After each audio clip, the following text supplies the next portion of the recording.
If you've had the opportunity to look at a box coater or a batch coater, you know that that machine can hold a lot of lenses, right? So the advantage to that manufacturing concept is that if it holds a lot of lenses, the cost per pair is low. So you have a certain amount of materials that have to be evaporated, put on the lens in order to make an air coating or mirror coating.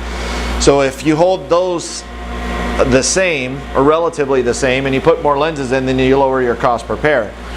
But the problem is that you can only run one process on all those lenses. Like the 1200 that we have out here, that 1200 holds 70-80 pair at a time. So that thing's going to hold 140 to 160 lenses at once.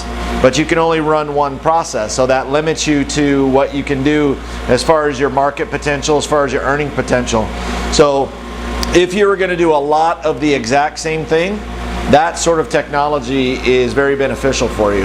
So, but if you are like the majority of people in the industry, you're running a lot of different lens types, you're running a lot of different, you would like to run a lot of different coatings, mirror coatings, AR coatings, all that sort of thing. The reason why people don't do that is because they're limited by the batch.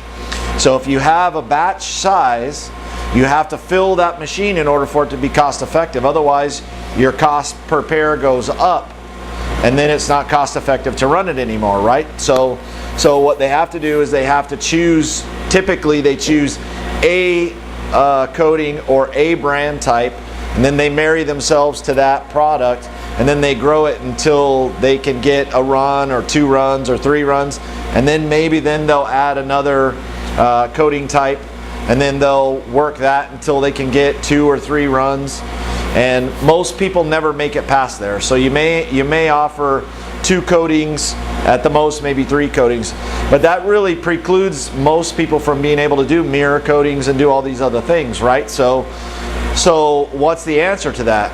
If you shrink down the batch size, so instead of doing a batch, you do like what we're doing here, a piece.